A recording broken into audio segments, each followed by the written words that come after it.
sound of my voice, I want to thank you this morning. Thank you for allowing me the opportunity to once again be in the presence of greatness.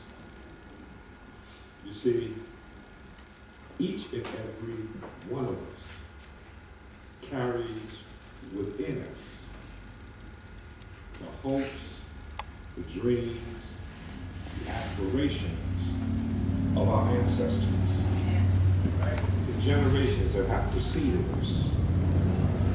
They wanted certain things for us, and we had an obligation to this day to continue to make their dreams come true. As a young man said earlier, to keep that hope alive. You see, people of African origin and descent have had a presence here in this community for generations. But our contributions did not start here in the 1700s when we were brought here enslaved. Our contributions began on the African continent, where we all come from.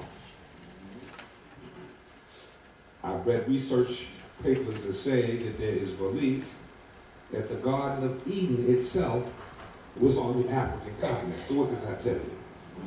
We're in the presence and the people of greatness. I have to tell you, as a race of people, unfortunately, we have begun to believe the hype. You see, the history books and the teachers that use them have oftentimes omitted all references to the contributions made by people of color. They say repeatedly that we have not said or we have not done anything of worth or merit. And we began to believe it. We began to see that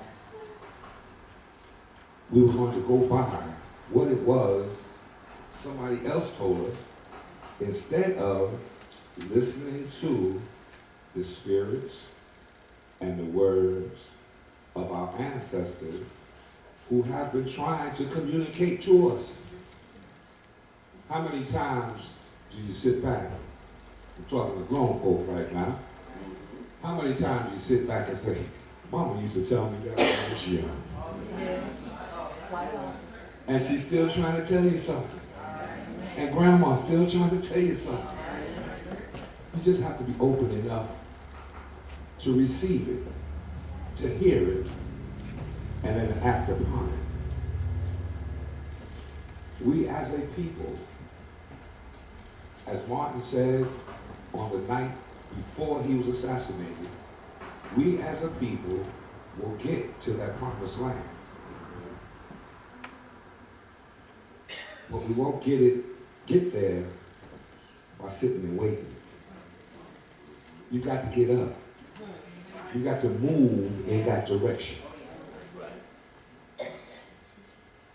I'm kind of close to the words of Martin at this very moment because just yesterday, I was in Memphis at the Lorraine Hotel, the site of Martin's assassination.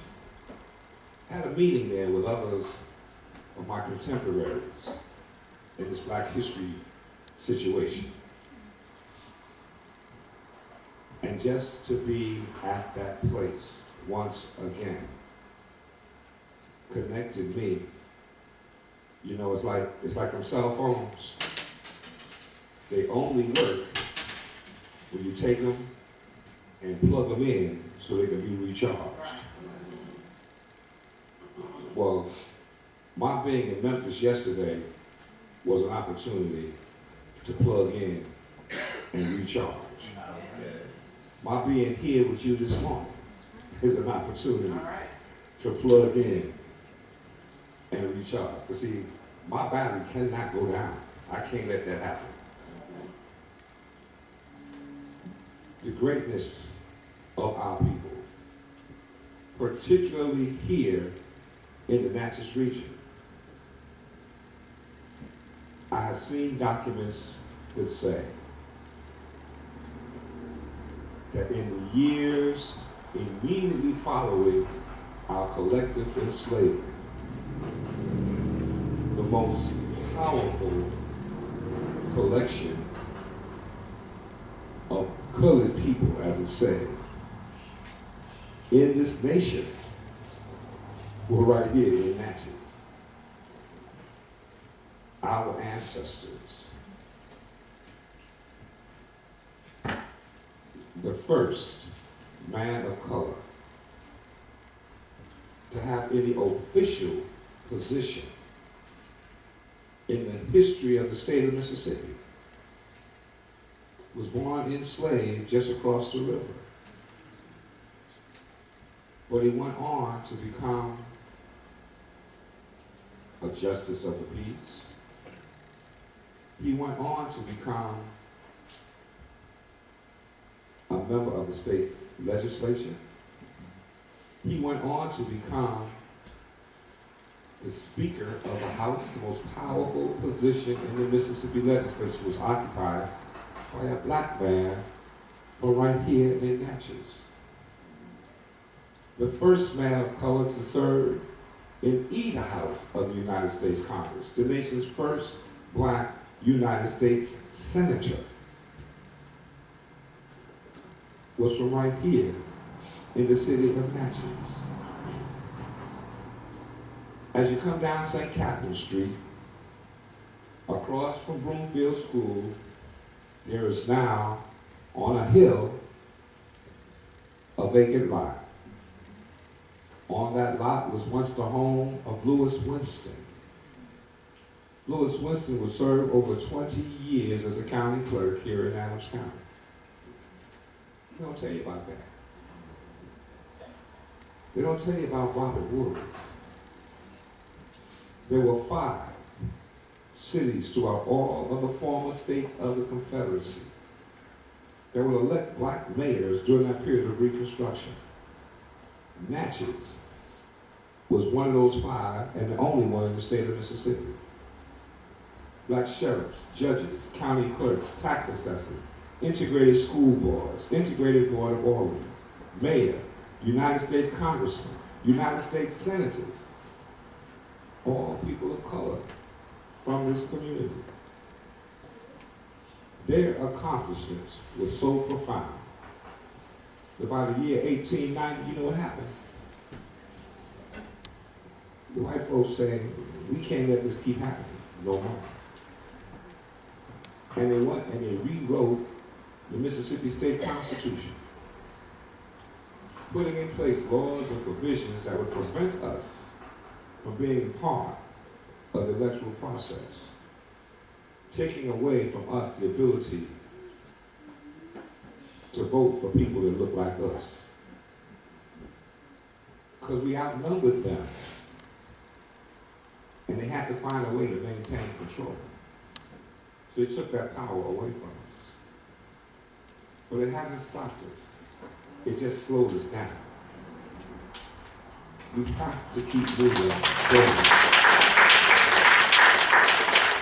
We have to keep moving forward.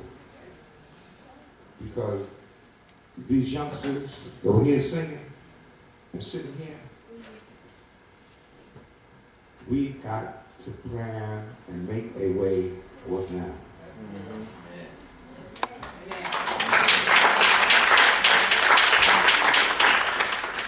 I'm going to go back a few years and pull up the words of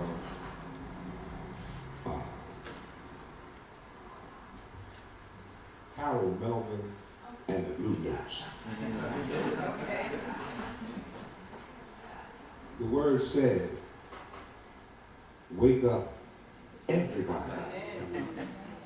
No more sleeping in bed. No more backward thinking. Time for thinking ahead. See, the world has changed so very much from what it used to be there is so much hatred, war, and poverty. The song went on to say that the world will get no better if we just let it be.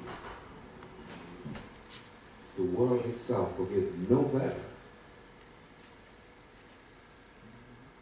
if we just let it be. We have to change the world. Just you and me. We are the descendants of greatness. Back on the continent, there were great kings and queens. To you ladies, I remind you that within your blood flows the spirit and dreams of folks like Makeda. You may not know about that name, but others refer to her as the Queen of Sheba. There was Nandi, Queen Mother of Shaka, one of the most powerful African warrior chiefs. There was Nefertiti, the mother of pharaohs. And I want to remind you that Cleopatra did not look like Elizabeth Taylor.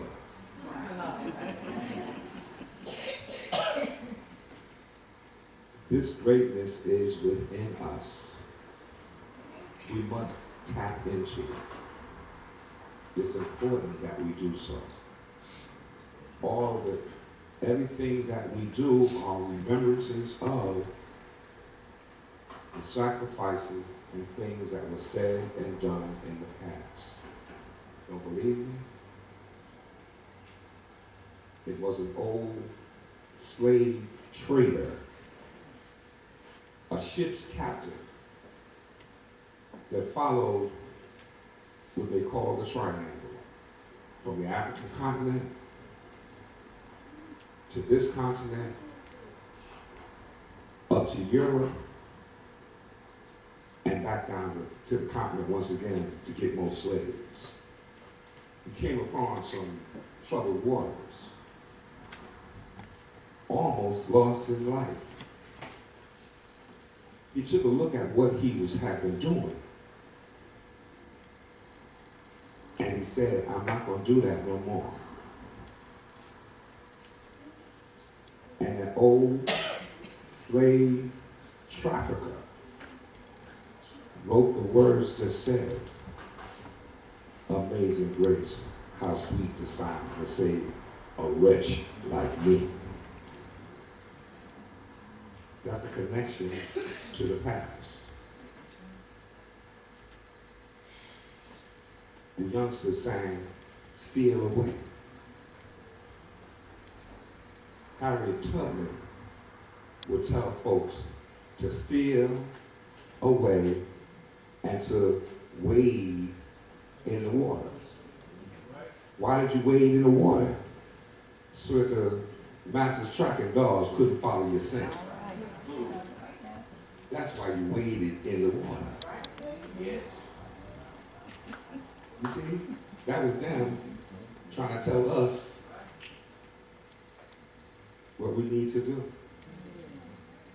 It's our connection to our past. We just have to plug into it and listen. Now, I have to be honest with you. As you can probably tell, my voice is going up and down and crazy here. I like to spend more quality time with you. There's an open invitation. Come and visit us at the NAPAC Museum of African American History and Culture. NAPAC Museum. In the old post office on Main Street. Down the hill from the Eola, before you cross the street to get to the convention center. If you watch the news, they talk about what the folks do in Washington, D.C., and how it affects Main Street and Wall Street. Well, I said all of that to tell you that the museum is located at the corner of Main Street and Wall Street.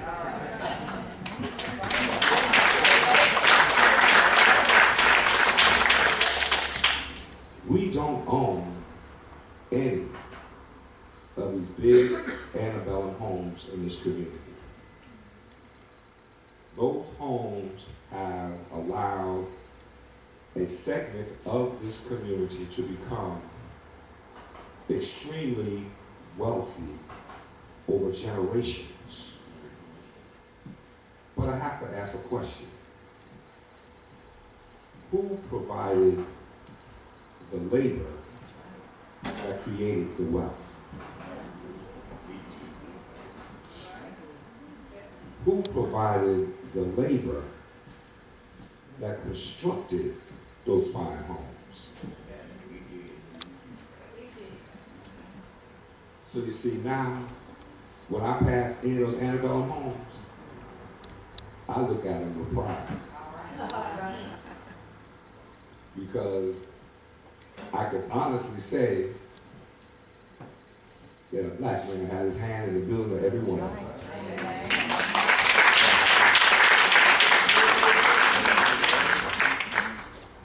And we have to tell the youngsters that under the harshest circumstances, we still survive, we still achieve, we still made things happen, and have to continue to do so. This is not a sprint. This is a marathon. We've seen folks get out there and run real fast and get out. This is a marathon, a long distance run. And you don't stop running and moving forward until the good Lord says, you've run your race. Come on, I'm going to take you home now. So don't give up. Don't stop hoping. Don't stop dreaming. Don't stop sharing the stories of your families. They need to know about previous generations. But see, I can tell you stuff about my mama and my grandmama and my great-grandmama and my great-great-grandparents. I go back a whole lot of generations. Okay? Do that. So much of our culture, so much of our history, we have neglected to share. Greatness is amongst us. We are all a part of that greatness. We just have to tap into each other. And I'll give you this example and I'm gonna go. I'm holding up my hand here. If I just won, I can poke you to get your attention. And with one finger, I am just being annoying. But if I stand with some other folks,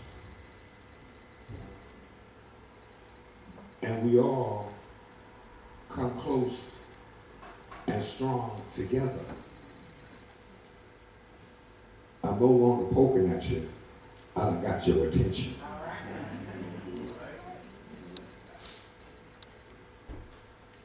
Hold your hands up high keep your heart and minds open, and be the great people that you have been destined to be. Again, I want to thank Pastor Pickett and Sister Dennis for allowing me this opportunity. I've got so much more to share, but this is just not going to be the time and the place for that. So I'll come back to see. This is a reciprocal deal now. I'll come here to see you. Y'all come up there to see me.